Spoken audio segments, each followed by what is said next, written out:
अस्सलाम वालेकुम।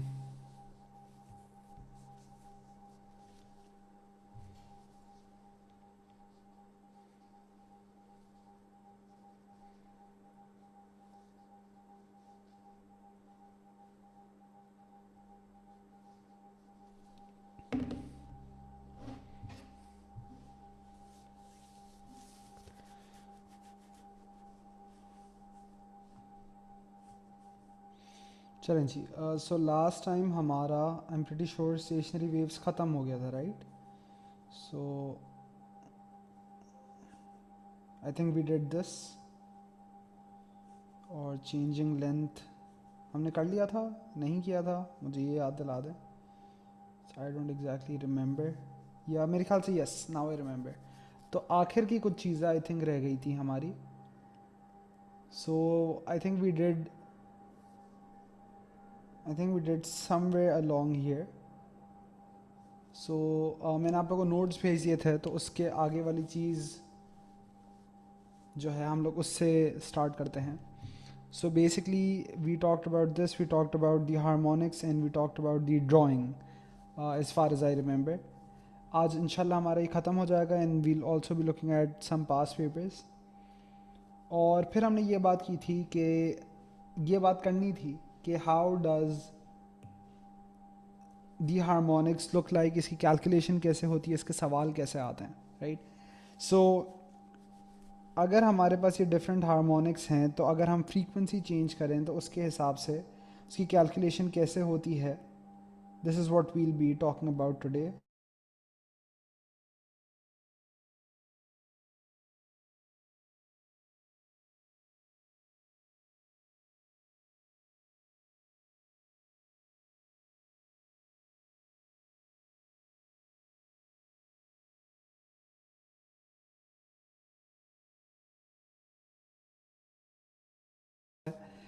उसकी हम लोग बात करते हैं। तो अगर आपका सबसे पहला हार्मोनिक ऐसा है, so let's say in some length L आपका स्टेशनरी वेव सेटअप हुआ, the simplest possible case which just involves one loop like this. So एक एंड पे भी नोड, दूसरे एंड पे भी नोड, और दरमियान में एंटी नोड। तो ये किस तरीके से नज़र आता है, इसकी ज़रा बात कर लेते हैं। सो इन दिस केस बेसिकली अगर मैं वेवलेंथ की बात करूं, तो आपने ये देखना है कि जो डिस्टेंस लेबल हुआ है वो कितना वेवलेंथ है। जैसे कि यहाँ नोड टू नोड डिस्टेंस है, which I know is lambda by two. और अगर मैं कहूँ कि lambda by two is equal to L. मकसद ये है इन कैलकुलेशंस का कि मैं यहाँ से निकालूँ लैम्डा और फिर आगे इससे निकालूँ फ्रीक्वेंसी, क्योंकि हम लोगों ने जो वीडियोस देखी थी हमें ये आइडिया हुआ था कि हर फ्रीक्वेंसी पे स्टेशनरी वेव सेटअप नहीं होता, कुछ खास फ्रीक्वेंसीज़ पे होता है। हम वो फ्रीक्वेंसीज़ मालूम करना चाह रहे हैं। तो इसी तरीके से अगर मैं फ्रीक्वेंसी की बात करूं, फ्रीक्वेंसी के बारे में मैं यहाँ क्या कह दूंगा कि since v equals f lambda, so in any case basically अगर मुझे फ्रीक्वेंसी निकालना है that is going to be v over lambda. सही है?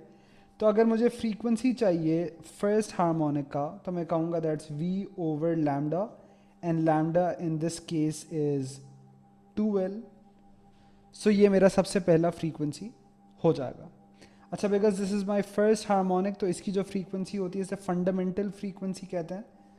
इसको मैं एफ नॉट कह रहा हूँ, और इसी तरीके से ये जो वेवलेंथ है जिससे मैं स्टार्ट कर रहा हूँ इसको मैं लैम्डा नॉट कह रहा हूँ।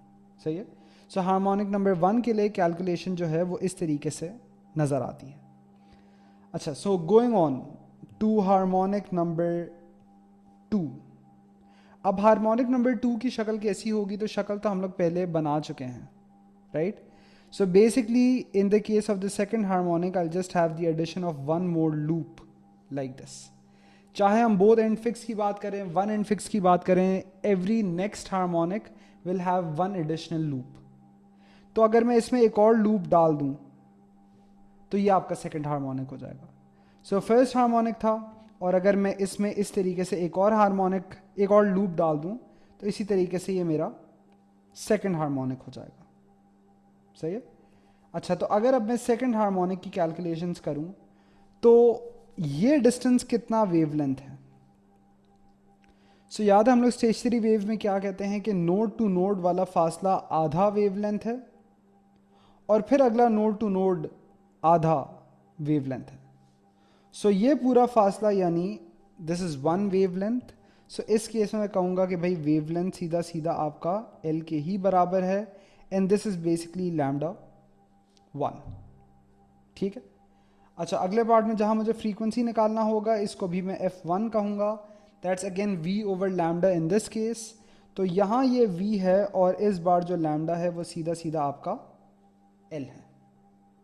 So in this case your frequency becomes V over L like that, like this. ठीक है. अच्छा, तीसरे हार्मोनिक का केस वो कैसा होगा? तीसरा harmonic is basically again adding just one more loop. So इस तरीके से उसी लेंथ में you have just one additional loop. So पहला लूप, दूसरा लूप, तीसरा लूप. सही है. एल ये लेंथ है जिसके अलोंग आपका स्टेशनरी वेव सेटअप हो रहा है. तो पहले केस में हम ये कर रहे हैं कि लेंथ उतना ही रख के हम फ्रीक्वेंसी चेंज कर रहे हैं और देख रहे हैं कि किस फ्रीक्वेंसी पे स्टेशनरी वेव सेटअप होता है. ठीक है. आप मुझे आगे बढ़ने का कह रहे थे, आपको तो यही नहीं पता उसे, तो मेरे ख्याल से फिर आगे नहीं बढ़ते हैं. पहले स्टेशनरी वेव्स ही अच्छे से कर लें. सो अब ये कितनी वेवलेंथ्स हैं? So node to node half, then another half, then the third half. Right. So this distance is now 3 halves of the wavelength which is equal to L. So lambda यहाँ से आता है 2L over 3.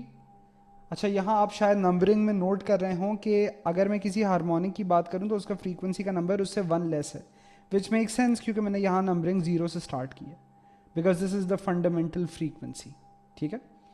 अच्छा, तो अब अगर मैं इस वेवलेंथ की बात करूँ, सो इस वेवलेंथ को मैं लैम्डा 2 कह देता हूँ और इस केस में जो फ्रीक्वेंसी निकलेगा ये अगेन हो जाएगा V over lambda. Right. In this case the frequency would be V over 2L over 3 which basically becomes 3V over 2L. तो इस तरीके से आपकी ये पहली 3 हार्मोनिक्स की कैलकुलेशन है. अगर आपको इसका लॉजिक समझ आता है तो इसमें कोई इशू नहीं होगा आपको. अगर एग्जामिनर 5वां हार्मोनिक भी दे दे, so the idea remains the same. क्या स्टेप्स हैं? सबसे पहले आपने वेव का अगर हार्मोनिक नहीं दिया है तो आपने उसका शक्ल रिड्यूस करना है just by adding loops to the previous case. Basically जितने नंबर ऑफ हार्मोनिक होंगे उतने लूप्स हैं आपके पास at any stage. Right. And once you done that, फिर आप उसके बाद अपना वेव का शेप देखते हैं.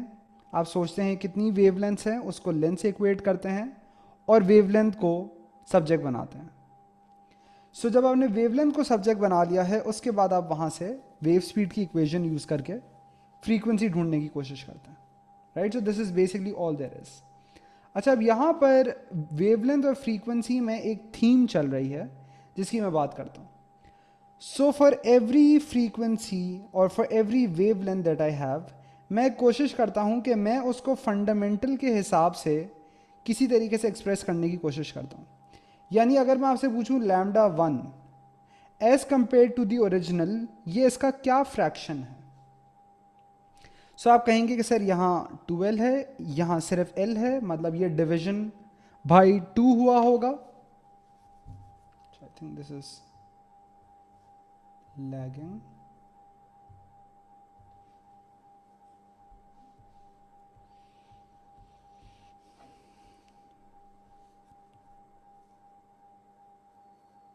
यानी यहाँ फिर मैं ये कह सकता हूँ कि लैम्डा 1 जो है ये बेसिकली आपके लैम्डा नॉट का आधा है. चाहिए. इसी तरीके से अगर मैं देखूँ लैम्डा 2 को, lambda 2 as a fraction of this one कितना है? तो देखें ये जो न्यूमरेटर में है बेसिकली यही आपका लैम्डा नॉट है. सो यहाँ पे क्या हुआ है कि lambda 2 is really lambda naught by 3.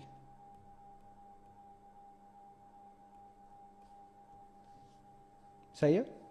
So in every next case होगा क्या कि मेरे पास बेसिकली जो नंबर ऑफ हार्मोनिक है मेरा वेवलेंथ उस नंबर से डिवाइड होगा। चौथे हार्मोनिक पे जाऊं लैम्डा नॉट बाई 4, पांचवे पे जाऊं lambda naught by 5। So can I somehow summarise this case? Yes, मैं कह सकता हूं कि इस केस में डिवीजन चल रहा है बाय इंटीजर्स। सही है, तो पहला केस तो पहला ही है, अगले वाले में वो वाले वेवलेंथ का डिवाइड बाई 2 हुआ, फिर डिवाइड बाई 3 हुआ, फिर डिवाइड बाई 4 होगा, and so on and so fourth.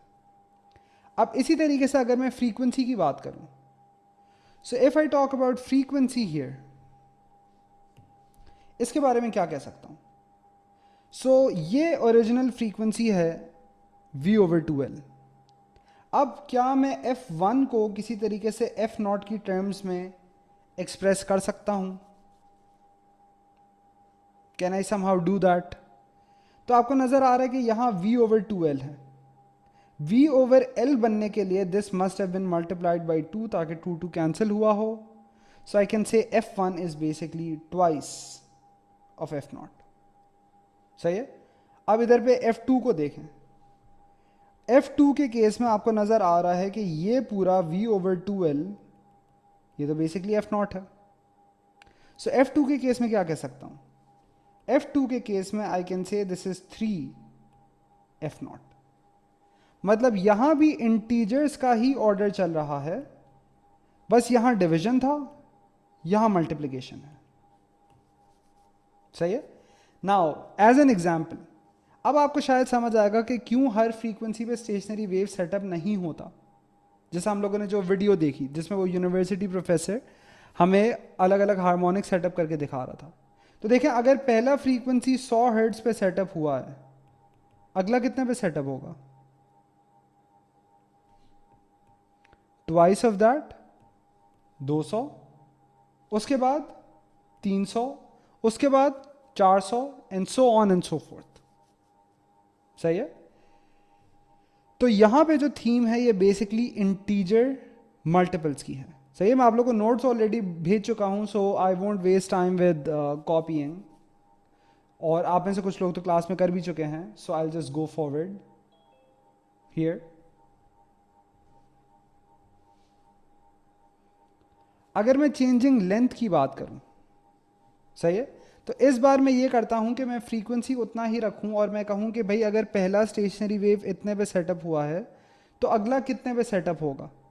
तो मतलब अगर ये लूप का लेंथ L है तो अगले वाले के लिए मुझे एक और लूप चाहिए होगा, तो इसका लेंथ L, इसका length L, the total length becomes 2L। अगले स्टेशनरी वेव के लिए मेरे पास और एक लूप चाहिए होगा, तो एक और additional L makes the total length 3L। आप यहां देखें कि मैं ये बात कर ही नहीं रहा कि यहां पे वेवलेंथ कितना है, क्योंकि अगर मेरा सिर्फ लेंथ चेंज हो रहा है और फ्रीक्वेंसी कांस्टेंट है, इसका मतलब लाजमी तौर पे वेवलेंथ भी कांस्टेंट है। अगर ये एनालिसिस मैं यहां भी करूं तो यहां कहूंगा कि लैम्डा बाई 2 इक्वल्स L, यहां से भी लैम्डा इक्वल टू 2L आता है। यहां पे यही वाली चीज करूं कि ये वाला फासला पूरा लैम्डा है because this is lambda by 2, this is lambda by 2, तो यहां से भी लैम्डा इक्वल्स 2L आता है। अगर इस केस की बात करूं तो ये lambda by 2, lambda by 2, lambda by 2, 3 lambda by 2 equals to 3L है, यहां से भी लैम्डा इक्वल टू 2L है। So this is just meant as a demonstration of why I am not doing this, क्योंकि फ्रीक्वेंसी सेम है तो wavelength भी लाजमी तौर पे सेम है। तो फिर यहां से क्या टेक अवे है? यहां से टेक अवे ये है कि जो इंटीजर मल्टीपल्स की थीम है वो मुझे यहां भी नजर आ रही है। अगर पहला स्टेशनरी वेव L पे सेटअप हो रहा है तो अगला 2L पे सेटअप हो रहा है, और उसके बाद वाला 3L and 4L and 5L and so on. तो ये थीम चलेगी इसमें। ठीक है। यहां पे याद रखने वाली बात यह है जो इस केस और अगले केस में सेम रहेगी, is the idea that every new stationary wave differs from the previous in length by lambda by 2। Basically आप देख रहे हैं कि जो अगला स्टेशनरी वेव आता है उसमें एक लूप ही ऐड होता है ना, और एक लूप का जो लेंथ होता है it's the node node distance which is lambda by 2। सो फर्ज करें अगर एग्जामिनर ने आपको कहा कि भाई एक स्टेशनरी वेव इस लेंथ पे सेटअप हुआ और दूसरा कोई और लेंथ पे सेटअप हुआ, वो आपसे कहते हैं कि वेव लेंथ निकालें, तो आप ये बहुत आसानी से कर सकते हैं, because the difference in lens would equal lambda by 2। सही है।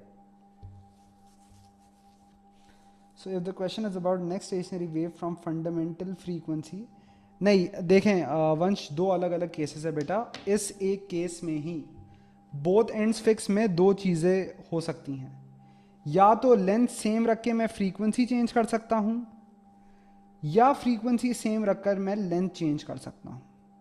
सही है।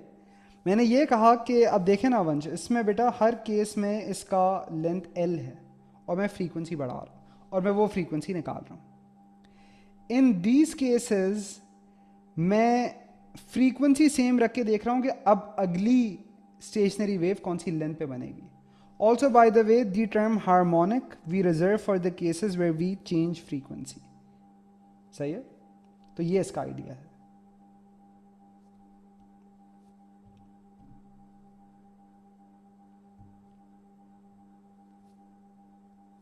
फ्रीक्वेंसी मैं बता रहा हूं ना भाई कि लेंथ जब चेंज कर रहा हूं तो मतलब मैं फ्रीक्वेंसी को सेम ही रख रहा हूं। कंट्रोल वेरिएबल सुना होगा ना अपने प्रैक्टिकल्स में।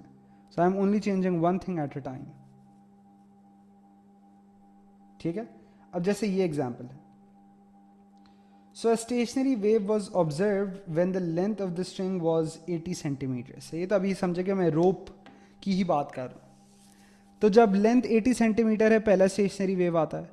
अगला स्टेशनरी वेव जब आता है तो लेंथ 100 सेंटीमीटर होता है। एग्जामिनर आपसे कहता है कि वेव लेंथ निकालो। अब देखिए यहाँ पे एग्जामिनर ने आपको ये भी नहीं बताया कि ये कौन सा हार्मोनिक सेटअप हो रहा है, तो आप ड्राइंग से भी नहीं देख सकते। सो आपको लाजमन यही करना पड़ेगा कि भाई हर दो स्टेशनरी वेव्स, मतलब एक और उसके अगले वाले में जो लेंथ का फ़र्क होता है दैट्स लैम्डा बाई 2। तो 100 माइनस 80, ये लेंथ का फ़र्क कितना है 20, which is equal to lambda by 2। So lambda यहाँ से 40 आ जाता है। सही है। अच्छा, इसी तरीके से in the case where both ends are fixed, जो अभी हम कर रहे हैं, तो आपको नजर आ रहा है कि there is whole number multiples. अगर मैं फंडामेंटल वेवलेंथ के हिसाब से देखूं तो नया nth हार्मोनिक का वेवलेंथ उस नंबर ऑफ हार्मोनिक से डिवाइड होता है। जैसे हमने ऊपर देखा कि थर्ड हार्मोनिक था, so that was lambda naught by 3। सही है, एंड सो ऑन। और इसी तरीके से अगर कोई nth स्टेशनरी वेव सेटअप होता है तो उसमें और लेंथ एल नॉट में एक n के मल्टीपल का फर्क होता है। Right. So third stationery wave setup हो रहा है 3 लूप्स वाला, तो उसमें थ्राइस द लेंथ चाहिए। बाज़ाहिर तो भाई फ्रीक्वेंसी आप देख भी कैसे सकते हैं। अगर आप ये सवाल पूछ रहे हैं इसका मतलब आपको कुछ वेव्स आता ही नहीं है। भाई ये जो मुझे एक वेव की तस्वीर नज़र आती है, डिस्प्लेसमेंट डिस्टेंस ग्राफ होता है, तो इससे तो वेवलेंथ नज़र आता है, इससे तो फ्रीक्वेंसी नज़र ही नहीं आता।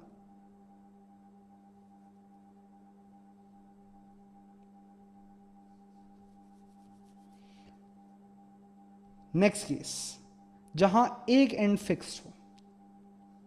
जी बिल्कुल बिल्कुल। लेंथ चेंज करने से स्पीड पे कोई फर्क नहीं पड़ रहा, ना ही उसूलन फ्रीक्वेंसी चेंज करने से पड़ रहा है। देखें ये हम लोगों ने शायद बेटा आप नहीं, मेरे ख्याल से पुरानी चीज़ों को रिवाइज कर रहे। स्टेशनरी वेव्स का जो स्पीड आता है वो कंस्टिट्यूएंट वेव्स की स्पीड से आता है। तो मैंने कब कहा कि मैं उधर पे कुछ चेंज कर रहा हूँ, स्पीड सेम ही है।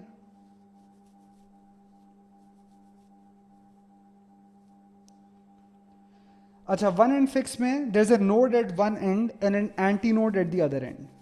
सही है। तो इसमें सिंपलेस्ट पॉसिबल केस ये हो सकता है फर्स्ट हार्मोनिक का, कि एक कोने पे नोड हो, दूसरे पे मैक्स वाइब्रेशन हो, एंटी नोड हो। अच्छा, हम लोग अभी ये बात करते हैं कि रस्सी के केस में ये कैसे नज़र आ सकती है।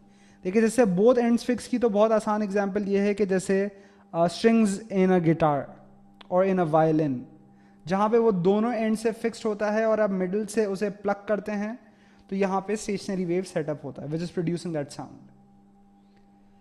वन एंड फिक्स को अभी हम देखेंगे कि उसकी प्रैक्टिकल एग्जाम्पल क्या है, लेकिन बेसिकली आप ये समझे कि फर्स्ट हार्मोनिक ऐसा नजर आता है। ठीक है। अगले हार्मोनिक्स में I just keep adding the number of loops. एक और लूप ऐड कर दूंगा, सेकंड हार्मोनिक आ जाएगा। एक और लूप ऐड कर दूंगा, थर्ड हार्मोनिक आ जाएगा, and so on and so fourth. यही चीज यहां पर नजर आ रही है। सही है। ये बात समझ आती है आप लोग को? तो हार्मोनिक्स की ड्राइंग समझें, कोई मुश्किल नहीं है आपको, as long as you can figure out और basically remember the first case, आपको पता होना चाहिए कि हर अगले हार्मोनिक में एक लूप का इजाफा होता है।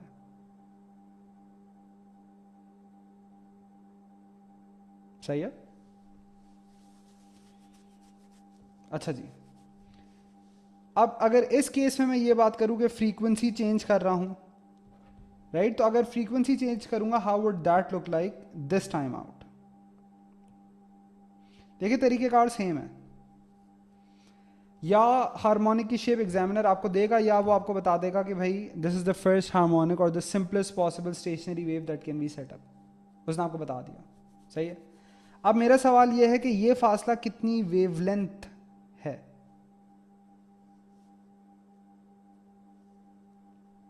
नोड नोड का फासला आधा वेवलेंथ होता, तो नोड एंटी नोड का फासला बाय सिमेट्री उसका भी आधा है, so that's lambda by 4, this is equal to L. So जो लैम्डा है in this case it turns out to be 4, again this is really lambda naught. और अगर v इक्वल्स एफ लैम्डा की बात करूं, यहां से फ्रीक्वेंसी निकालूं, तो ये आता है v ओवर लैम्डा। सही है। So in this case your fundamental frequency would be v over 4l। सही, तो मतलब पिछले केस के मुकाबले में भी आप अगर पेजेस घुमा के कंपेयर करें तो उसमें 2l था, यहां पे 4l है, राइट। सो ये उसमें फ़र्क है। और भी एक फ़र्क नज़र आएगा when we talk about the pattern here.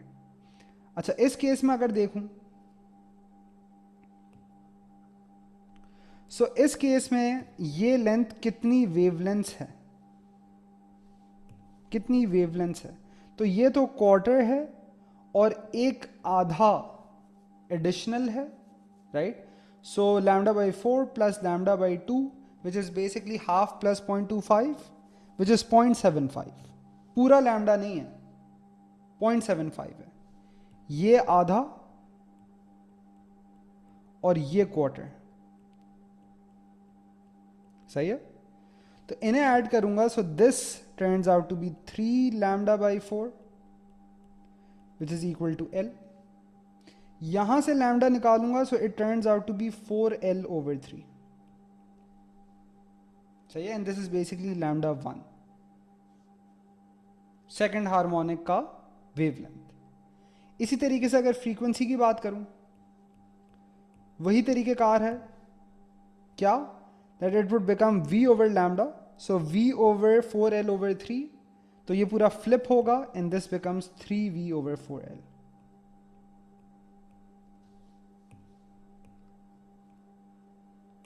सही है। यहां तक आप लोगों को समझ आता है। अगेन आप लोग ही आगे बढ़ने का कह रहे हैं, तो आई am just like kind of speeding it up ताकि हम लोग पास पेपर ज़्यादा देख सकें इसके। अच्छा, और इसी तरीके से जो तीसरा केस है, उधर पे एक और लैम्डा बाई 2 का इजाफा हो जाएगा, right. So this would become 5 lambda by 4, क्योंकि ये पूरा एक वेवलेंथ है और ये क्वार्टर है, so L is 5 lambda by 4। और यहां से फिर अगर मैं निकालूंगा lambda, so that's 4l over 5। ठीक है। और इसी तरीके से मैं फ्रीक्वेंसी निकालूंगा, तो v over 4l over 5 which becomes 5v over 4l। सही है। अब यहां पर भी ये थीम नोट करने की कोशिश करें, इधर भी क्या थीम है।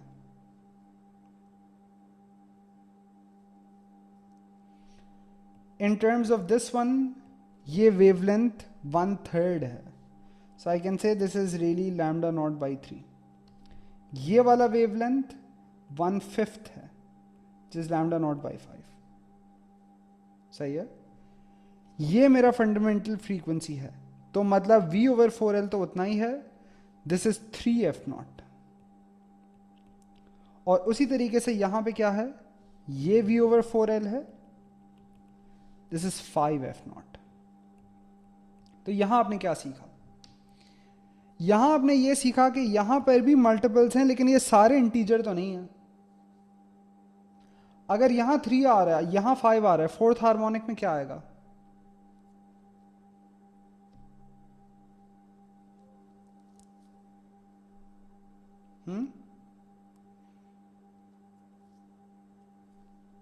फोर्थ हार्मोनिक में 7 आएगा, उसके अगले वाले में 9 आएगा, फिर 11 आएगा। तो इस केस को क्या कहूं?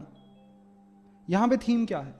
यहां पे थीम है odd multiples, right? So 3, 5, 7, 9 so on. यहां 2 नहीं है, यहां 4 नहीं है, यहां 6 नहीं है, तो इवन्स नहीं है, ऑड्स हैं यहां पर। सही है? अगेन अगर मैं आपको एग्जांपल दूं, इन दिस केस अगर पहला स्टेशनरी वेव 100 हर्ट्ज पे सेटअप होता है, अगला कितने पे होगा?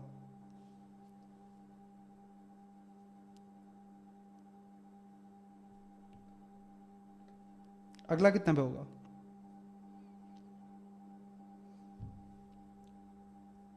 300, 500, 700, 900 and so on, right?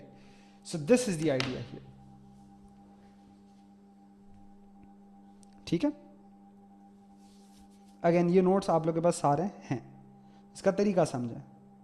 अब इसी तरीके से चेंजिंग लेंथ की बात करूं तो आपको पता है कि भाई अगर ये पहला हार्मोनिक है तो अगले वाले में और आधा वेवलेंथ ऐड होगा, एक लूप ऐड होगा बेसिकली, और एक लूप ऐड होगा। Again this is pretty much irrelevant, I am just trying to show कि क्योंकि मैंने फ्रीक्वेंसी चेंज नहीं किया है तो लैम्डा भी अनचेंज्ड है।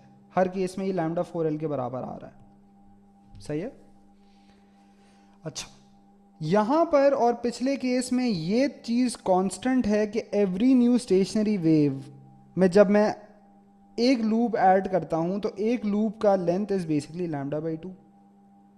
So every new stationary wave still differs from the previous in length by lambda by 2। सही है? तो लैम्डा बाई 2 का फर्क चल रहा है यहां पे through out. So for one and fixed, इसको अगेन ये जिन लोगों को नंबर पैटर्न आता है they probably know how this works. तो इसको नंबर ऑफ हार्मोनिक्स के हिसाब से अगर देखें तो 2 वाले केस में इट्स बीइंग डिवाइड बाई 3। अच्छा, उसूलन इसको -1 होना चाहिए, आई जस्ट रियलाइज दिस। अगर ये नंबर ऑफ हार्मोनिक्स है तो 2n-1, but again this is just there, you don't even need to memorise this, as long as आपको याद हो कि भाई वन एंड फिक्स में ऑड नंबर मल्टीपल है, बोथ एंड फिक्स में ऑल इंटीजर मल्टीपल्स हैं। सही है? तो ये तो मैंने ऐसे ही लिख दिया है, आप उसकी थीम याद रखें, it's going to help you. उसूलन तो देखें ये थीम याद रखना भी ज़रूरी नहीं है। To be honest, when I was in A levels I didn't bother with this. मैं सिर्फ वो हार्मोनिक उसी वक्त बना लिया करता था, but it's nice to know and it can help you out in certain MCQs। फायदा ही होता है, कोई नुकसान नहीं होता, लेकिन मर्जी है आपकी। अच्छा, so how can stationary waves now be set up in air? हम लोगों ने स्ट्रिंग्स पढ़ लिया, एयर में कैसे नजर आएगा? सो इन एयर सबसे पहले आप ये समझें कि या तो आप प्रैक्टिकल कर रहे हों, या आप पेपर 2 कर रहे हों, या पेपर 1 कर रहे हों, एग्जामिनर आपको ये हिंट देगा कि very loud sound is going to be observed at either end and this basically indicates the formation of a stationary wave.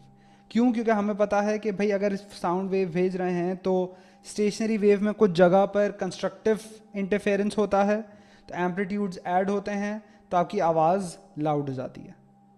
ठीक है? ये आप लोगों ने ओ लेवल्स में पढ़ा होगा कि एम्पलीट्यूड शोज लाउडनेस। ठीक है? अच्छा, इन दिस केस कोई एक ऐसा एक्सपेरिमेंट एग्जामिनर बता सकता है, और ऐसे MCQs होते हैं, वो कहता है कि भाई इसमें जो है there was some sand which was sprinkled here, so let me first get rid of this. तो ये कहता है कि मैंने यहाँ पे ना कोई सैंड स्प्रिंकल की हुई थी और मैंने किसी खास फ्रीक्वेंसी पे इसको ट्यून किया, तो मुझे नज़र आया कि इस फ्रीक्वेंसी पर इस तरीके से कुछ छोटे छोटे मिट्टी के हीप्स बन गए, छोटे छोटे पहाड़ बन गए। अच्छा, ये पहाड़ क्या बताता है? Like with in the context of stationery waves ये क्या है? कौन सी जगह है? यहां पर ये मिट्टी जमा हो गई है, हिल नहीं रही है यहां से।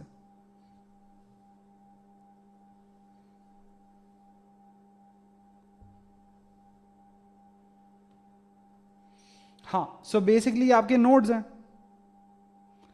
तो एग्जामिनर कुछ ऐसा कह सकता है कि वो कह दे कि भाई ये नोड वाला डिस्टेंस जो है, या हीप का डिस्टेंस, ये कुछ है, आप वेवलेंथ निकालें, तो आपको पता होना चाहिए कि भाई ये तो नोड नोड वाला फासला है, तो ये तो आधी वेवलेंथ होगा, right? So something like this can possibly be asked. अच्छा, जस्ट बाय द वे, शायद आपको ये चीज़ समझने में मुश्किल हो कि भाई ये कौन सा केस है. ये है नो एंड फिक्स्ड, मतलब यहां पर भी आप देख रहे हैं एंटी नोड है, यहां पर भी एंटी नोड है, राइट? इन दिस केस ये वाला थोड़ा सा कॉम्प्लेक्स होता है, हम लोग इसकी बात नहीं करते हमारे सिलेबस में कि सेटअप कैसे होता है, but basically you need to know कि अगर नो एंड फिक्स्ड वाला पैटर्न जो होता है वो exactly like both ends fixed होता है in terms of the theme. जैसे कि वन एंड फिक्स में ऑड मल्टीपल्स था, बोथ एंड्स फिक्स में ऑल इंटीजर मल्टीपल था, यहां पर भी ऑल इंटीजर मल्टीपल होगा. क्योंकि अगर मैं सोचूं यहां पे सिंपलेस्ट पॉसिबल वेव कैसा बन सकता है, तो वो ऐसा होगा. तो इन दिस केस भी यहां एंटी नोड है, यहां एंटी नोड है, ये वाला फासला कितना हो गया, λ/2. फिर जिस तरीके से आप और हार्मोनिक्स ऐड करते रहेंगे तो उसी हिसाब से आपके पास ये बनते चले जाएंगे. This would be like the first harmonic. सही है? तो उसमें भी आपको वही थीम नजर आती है. सही. So distance between consecutive heaps, your heaps being the nodes, this is half the wavelength. ठीक है. अच्छा, ये एक बहुत ही पॉपुलर एग्जामिनर का फेवरेट किस्म का क्वेश्चन है, जहाँ पे वो ये कहता है कि भाई आपके पास जो है एक लाउड स्पीकर है and this is above some water, maybe this is like a burette. तो यहाँ पे टैप है और ये करता ये है कि यहाँ से पहले ये देखता है कि लाउड साउंड कहाँ आती है. Again loud sound indicates the formation of a stationary wave. ठीक है. तो पहली कोई लाउड साउंड आ गई, उसके बाद उसने ब्यूरेट का टैप खोला, पानी को जाने दिया यहाँ से, और फिर उसने देखा कि अब अगली तेज आवाज़ कहाँ आती है. तो अगली तेज आवाज़ is again the stationary, the next harmonic और the next stationary wave setting up. तो वो आपको ये लेंस दे देगा, राइट? तो अगर इसने आपको ये लेंस दी तो आप क्या वेवलेंथ निकाल सकते हैं? बिल्कुल निकाल सकते हैं, right? Again the same idea, दो हार्मोनिक्स में एक लूप का फर्क होगा और एक लूप का लेंथ कितना होता है, λ/2. सो 15 - 5 विच इज 10 इज λ/2. तो लैम्डा आपका 20 आ जाएगा यहां से. सही है? ये बातें समझ आती है आप लोग को? और इसी तरीके से the last case is of stationery waves and microwaves. Exactly same होता है, बस यहाँ ना आवाज़ आती है ना नज़र आता है, तो हम लोग एक प्रोब से देखते हैं. सो स्टेशनरी वेव सेटअप होता है, so you have a series of maxima and minima. तो मतलब कहीं पे एंटी नोड होता है, वहाँ मैक्स आता है, जहाँ पे कोई रीडिंग नहीं आती, so that's your minima, that's your nodes. और इसी तरीके से आपका वेवलेंथ का कैलकुलेशन भी होता है. सही है? So this is basically all of superposition. Alright.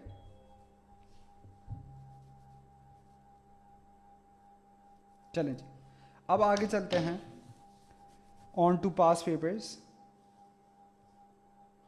और पास पेपर्स के कुछ सवाल करने की कोशिश करते हैं हम लोग.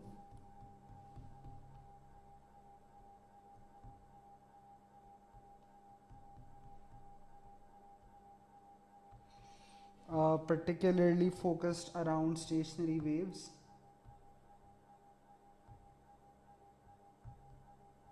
ये तो करंट इलेक्ट्रिसिटी है.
First question is this one. अच्छा, स्टेशनरी वेव के जब आपको आइडिया समझ आ जाते हैं तो आपको नज़र आएगा कि तकरीबन सारे सवाल ही सेम हैं. मतलब I feel like this is one of the easier parts of the superposition chapter because it's like the examiner can only ask so many questions. Constructive destructive interference में examiner can ask इतने सारे question, phase difference, path difference, interference से related, condition से related, calculation से related, factor से related, लेकिन इसमें इतने सवाल वो पूछ नहीं सकता है. वो क्या क्या चीज़ें पूछता है कि एक तो कंडीशंस पूछ सकता है, या जैसे ये है स्टेशनरी वेव की फॉर्मेशन पूछ सकता है, या टाइम पीरियड पूछ सकता है, या हार्मोनिक्स की कैलकुलेशन वगैरह पूछ सकता है बस. तो यही मतलब 4-5 किस्म के सवाल वो पूछ सकता है, इससे ज़्यादा कुछ पूछ नहीं सकता. अच्छा, explain how a stationary wave is form between the vibration generator and the wall. अच्छा, आप लोगों को सिमुलेशन याद होगी जो हमने एक ट्रायंगुलर वेव भेजा था, एक ट्रायंगुलर वेव वापस आ रहा था, तो हमने वो वाले पॉइंट को अगर आप देखें स्टेशनरी वेव के नोट्स में बिल्कुल शुरू में लिखा होगा. बेसिकली हमने उसकी बात करनी है, तो क्या कहेंगे? So a wave is sent out from P, right, it reflects off Q, और जब ये नई वेव आ रही होती है they both superpose to give you the stationary wave. तो आपने कहा कि वेव निकली पी से, गई क्यू पे, रिफ्लेक्ट हुई, incident and reflected wave superpose. सही है. इसी तरीके से मिलता जुलता सवाल एग्जामिनर पूछ सकता है, state the conditions required for a stationary wave to be set up. उसमें आप क्या कहेंगे? Waves of the same frequency, wavelength, amplitude, speed, and traveling in opposite directions. When they superpose, they give you the stationary wave. सही है. अच्छा, अब ये वाले सवाल के बारे में सोचें.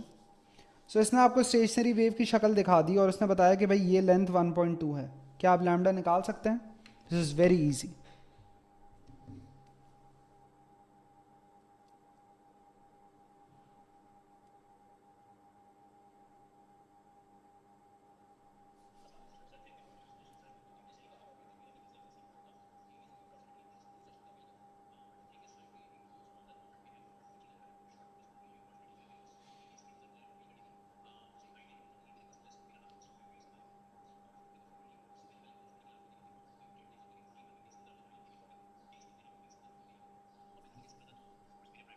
जी बिल्कुल, 1.5 लैम्डा. तो यहाँ से एक वेवलेंथ कितना आता है? 1.2 डिवाइड बाई 1.5 विच इज 0.8. सही है. अच्छा, अब इसका नेक्स्ट पार्ट ज़रा देखते हैं.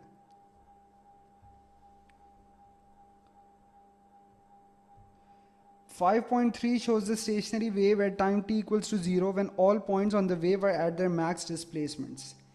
Period of the wave is 0.16 seconds. On 5.3, sketch the shape of the stationary wave at time 0.24 second. अब देखें, जो मैंने बात की थी time period of A stationary wave वाली, वो आ गई अंदर. अब ये बात करनी है.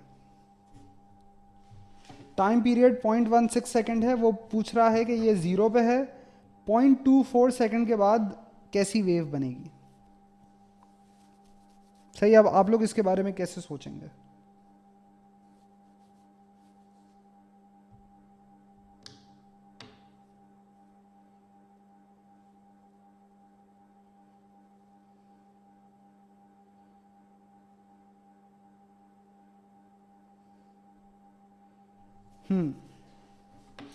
तो मैं तो ऐसे सोचता,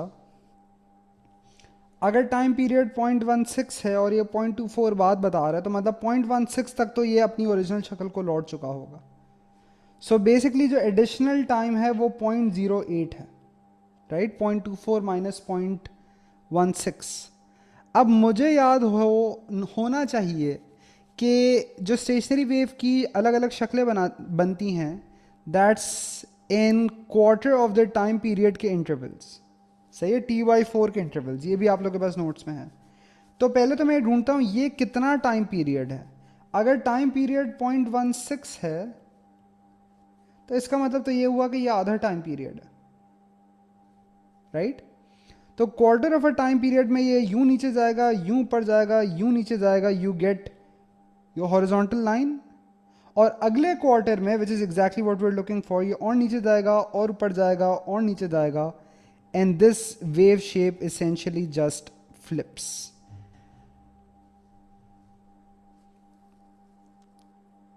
सही है।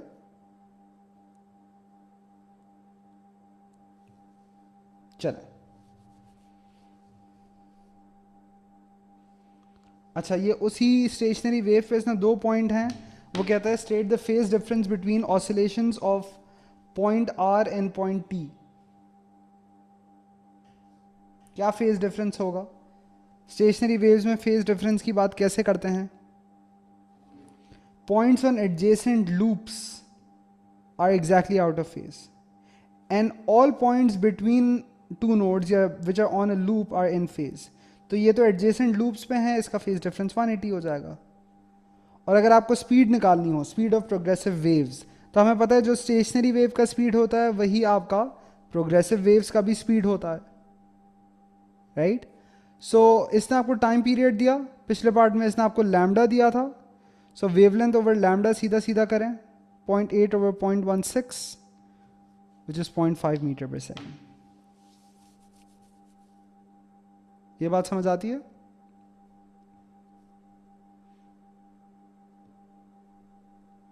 Any problem guys? वंश आपको समझ आ रहा है बेटा? ये स्टेशनरी वेव्स वाकई में आसान है। अगर आपको मुश्किल लग रहा है इसका मतलब आपने नोट्स सही से नहीं पढ़े। नोट्स में सब कुछ है। अब इंटरफेरेंस वगैरह वो ज़्यादा मुश्किल है। चलें एक आधा और सवाल देखते हैं।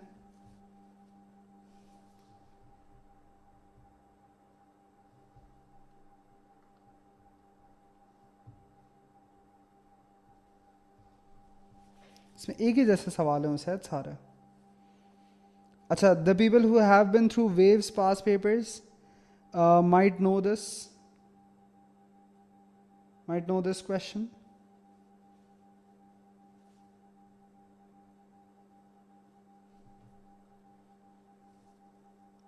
With reference to direction of transfer of energy, compare oscillations of transverse and longitudinal. तो देखें, हम ओ लेवल से शायद आपको आदत हो कि आप कहें कि ऑसिलेशंस या direction of vibration is perpendicular to wave motion. लेकिन अगर वो ट्रांसफर ऑफ एनर्जी कह रहा है तो ये आपके पास नोट्स में भी लिखा है, तो फिर आप ट्रांसफर ऑफ एनर्जी के टर्म्स में ही लिखें। फिर आप वेव मोशन लिखेंगे तो आपको कोई मार्क नहीं मिलेगा। तो क्या कहेंगे कि ट्रांसवर्स में oscillations are perpendicular to transfer of energy और लॉन्गिट्यूडनल में पैरेलल हैं। सही है?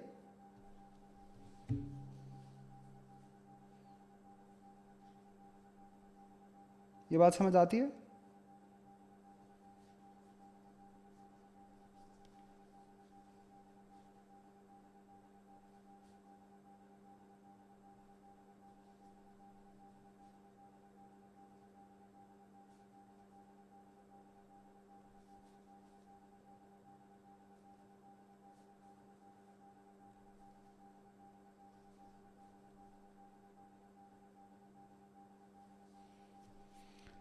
अच्छा, अब नीचे वाला सवाल ट्राई करें।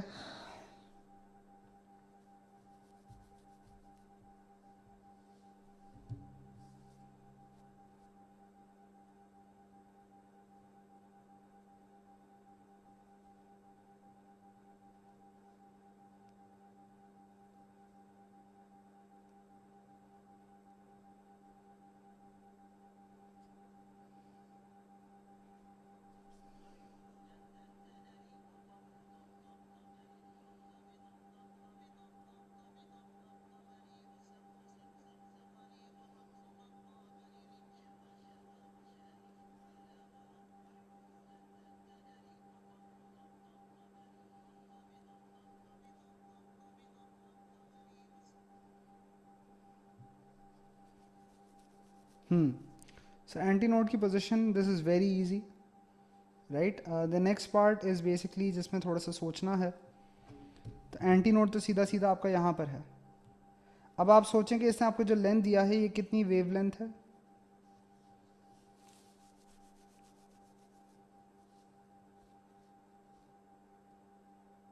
How many wavelengths is this?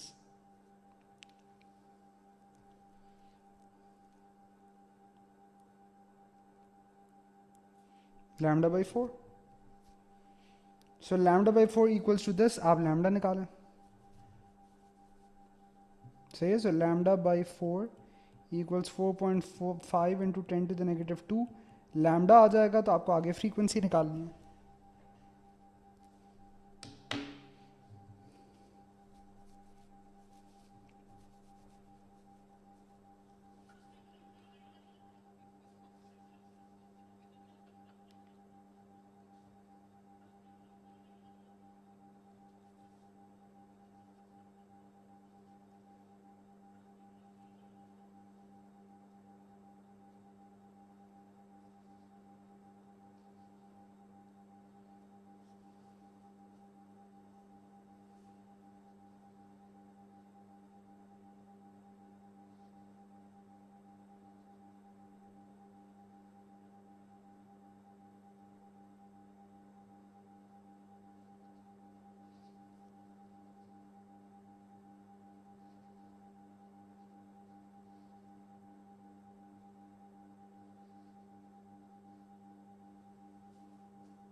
Ji.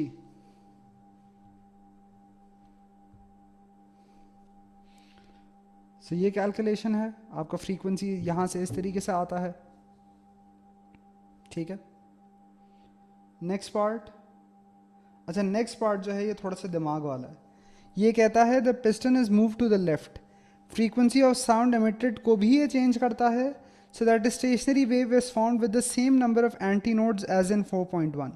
State and explain the change that is made to the frequency. तो कह रहा है कि मैं पिस्टन को पीछे खींचता हूँ, अब समझे आपकी नई वेव ऐसे बनती है।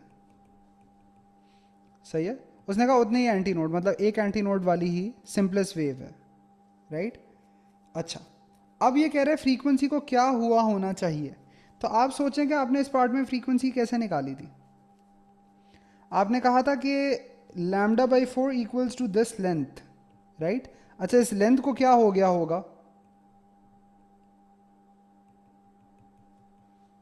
इंक्रीज हुआ है, तो आपका वेवलेंथ भी क्या हो जाएगा, इंक्रीज हो जाएगा। तो आपकी फ्रीक्वेंसी को क्या होगा, डिक्रीज हो जाएगा, right. So this is how we do this question. ठीक है, इस हिसाब से अब जैसे आप अलग अलग क्वेश्चन निकालते रहें, आप वो क्वेश्चंस करते जाएं। ठीक है गाइस। अच्छा, आपने ये भी देखा होगा कि इस वर्कशीट में ऐसे सवाल हैं जहाँ पे पहले पार्ट्स वेव के पिछले चैप्टर से रिलेटेड हैं और अगले पार्ट्स सुपरपोजिशन से रिलेटेड हैं, तो मैंने उन्हें सुपरपोजिशन में ही डाला है। तो ये अच्छी तैयारी होगी आपकी वेव्स के टेस्ट के लिए भी, कि आप वेव्स के सारे सवाल साथ ही करें। अब ये वाला जैसे ट्राई करें।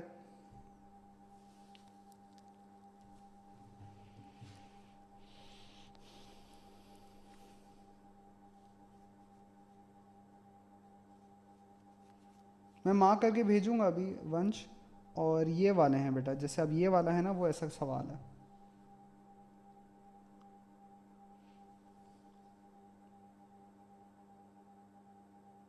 एंटी नोड थोड़ा आगे बनता है का क्या मतलब है,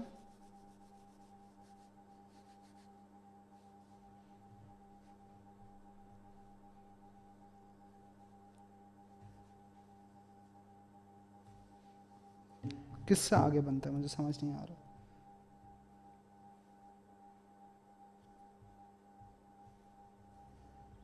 अच्छा, difference between progressive waves and stationary waves in terms of transfer of energy along the wave.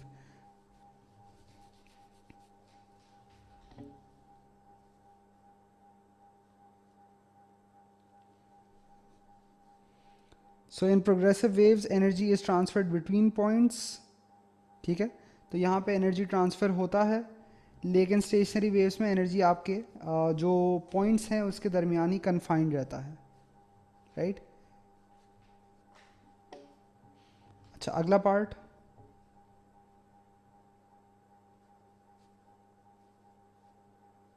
अच्छा, ये जो अब जो पार्ट है देखें, पहला पार्ट में ये वो नहीं है, क्या कहते हैं, ये जो है ये स्टेशनरी वेव नहीं है, यहाँ पे सवाल में लिखा हुआ भी है कि प्रोग्रेसिव वेव है। स्टेशनरी वेव वाला पार्ट आगे आएगा। हाँ वंश, आप जो पूछ रहे हैं बेटा, आप अगर अपने सिलेबस में देखें तो ये आपके सिलेबस में है ही नहीं एंड करेक्शन।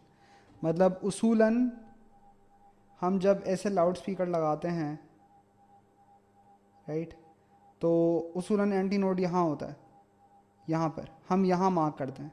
इससे कोई फ़र्क नहीं पड़ता हमारे सिलेबस में। And connections is not part of the Cambridge syllabus.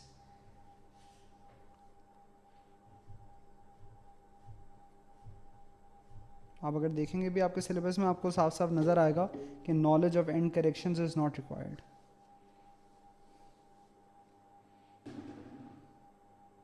अच्छा ये तो आसान है। तो ये कितनी वेवलेंथ्स है जो आपको फासला मार्क करके दिखाया गया है?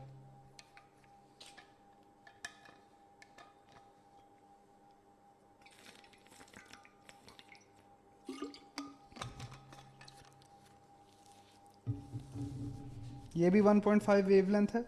सो 1.5 लैम्डा इक्वल्स 0.48। तो यहाँ से भी आपका वेवलेंथ उतना ही आता है। सही है। अगला पार्ट, कैलकुलेट द स्पीड। तो इसने टाइम पीरियड बताया, आपने अभी वेवलेंथ निकाला, तो स्पीड निकालना है। आसान पार्ट है ये भी।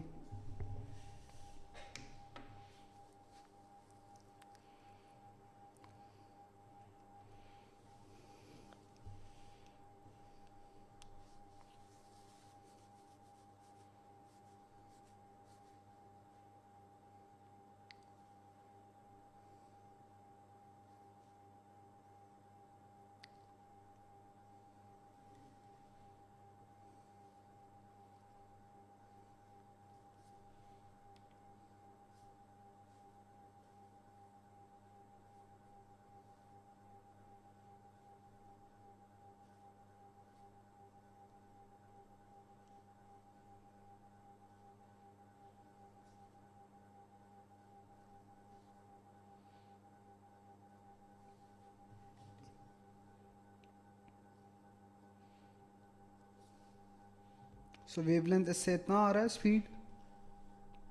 Determine the phase difference between Q and R. Q और आर में कितना फेज डिफरेंस है? अगेन कीप इन माइंड, ये हम लोग अभी भी प्रोग्रेसिव वेव से डील कर रहे हैं।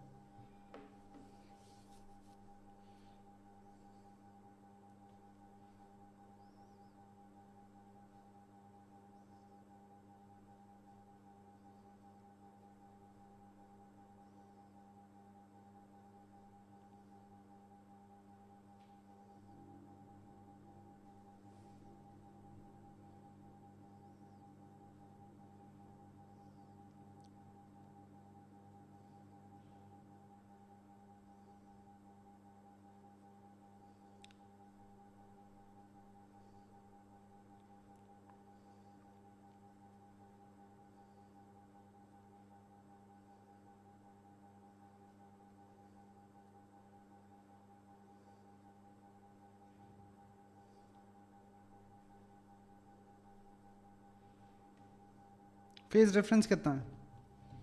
तो आप ये कह सकते हैं कि ये 1.25 वेवलेंथ्स का फ़र्क है। सो अगर आप फॉर्मूला यूज़ करें ये वाला कि theta was x over lambda into 360, तो यहाँ पे जो फासला है वो 1.25 लैम्डा ओवर लैम्डा इंटू 360। तो आप इसको निकालेंगे तो ये 450 आएगा। या कोई ये कहे कि भाई Q और ये वाला Q सेम है, और कोई मैथ की नॉलेज यूज़ करे थोड़ी सी, वो कहे कि साइन वेव में ये एंगल 0 होता है, ये 90 होता है, तो कोई कहे कि फेज़ डिफरेंस 90 है, तो ये भी उसूलन गलत नहीं है। तो 90 भी कह सकते हैं, 450 भी कह सकते हैं। सही है।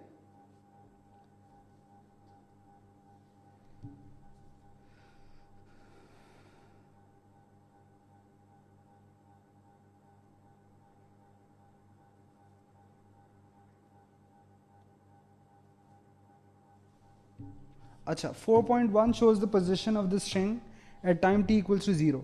Describe how the displacement of q varies from 0 to 0.010 seconds. Right? अब देखें टाइम पीरियड है 0.02 सेकेंड, ये आपसे आधे टाइम पीरियड में वेरिएशन पूछ रहा है क्यू की डिस्प्लेसमेंट का। तो सबसे पहले तो आपको ये ढूंढना है कि भाई क्यू मूव कैसे करेगा। एग्जामिनर ने हिंट के तौर पे आपको ये भी दिया है, डायरेक्शन ऑफ वेव ट्रैवल। तो थोड़ी देर बाद ये पॉइंट यहां आ चुका होगा, right? So it's going to be like this. So how would Q move to be on the new wave? Q नीचे जाएगा, राइट? तो बेसिकली आपको पता है कि अगर इसकी बात करूं, एक पूरे टाइम पीरियड में यहां से नीचे जाएगा, फिर ऊपर आएगा, फिर और ऊपर आएगा, फिर जाके नीचे आ जाएगा। लेकिन मुझे सिर्फ आधे टाइम पीरियड की बात करनी है, so I just need to talk about this, right? So till 0.05 second ये अपनी मैक्स डाउनवर्ड डिस्प्लेसमेंट पे होगा, और उसके बाद क्या होगा? 0.010 तक ऊपर जाता रहेगा, सो वापस अपनी ओरिजिनल पोजिशन पे आ जाएगा। सही है? तो क्या कहेंगे कि this has max downward displacement eight 0.05 second. So max downward displacement at 0.05 seconds, and then it moves back up to zero displacement till 0.010 second।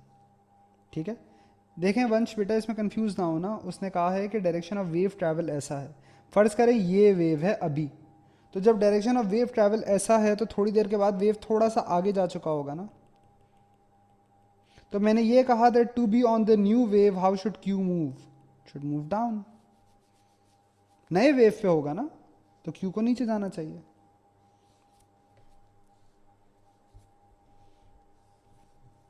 सही है? अच्छा, अब देखें, यहां तक आपके नॉर्मल वेव्स के पार्ट्स थे और अब स्टेशनरी वेव का पार्ट है। सो आगे ये कहता है stationery wave is formed like this this this.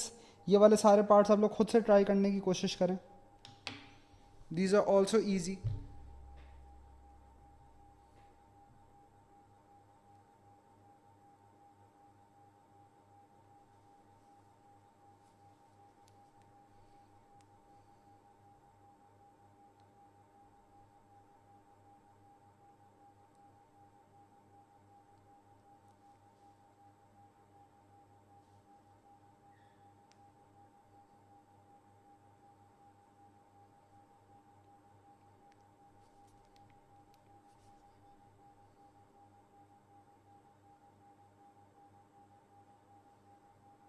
ठीक है, good. Nodes are no displacement या zero displacement. State the number of antinodes in this wave shape.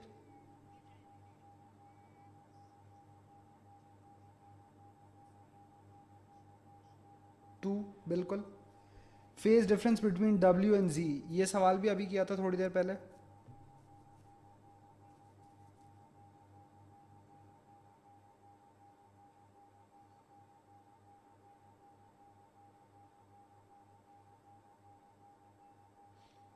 Adjacent loops पे हैं।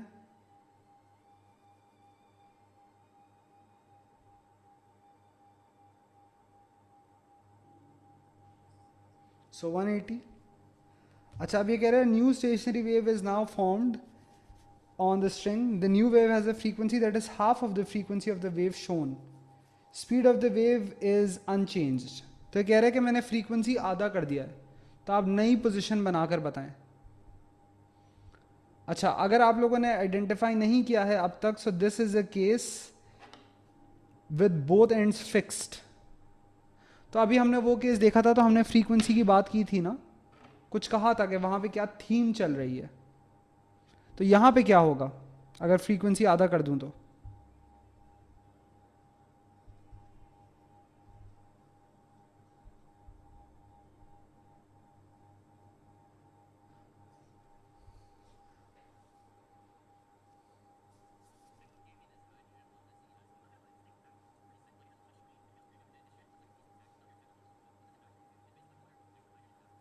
Very good, right. सो देखें ना, यहाँ अगर हमने फर्स्ट से सेकंड हार्मोनिक में गए होते तो फ्रीक्वेंसी डबल होती, तो यहाँ से वापस आ रहे तो फ्रीक्वेंसी आधी हो गई।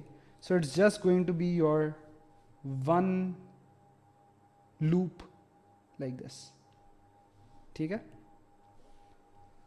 इस तरीके से नज़र आएगी। ऑलराइट, तो ये हमने कुछ स्टेशनरी वेव्स के भी सवाल किए, स्ट्रक्चर्ड क्वेश्चन किए, इसके एमसीक्यूज भी they're pretty much the same. तो ये इसका आइडिया है। अच्छा, अब मैं आप लोग को ये वर्कशीट भेजूंगा with my solutions for the few questions we have done, और बाकी जो सवाल हमने नहीं किए हैं वो मैं आपको शेड करके दूंगा।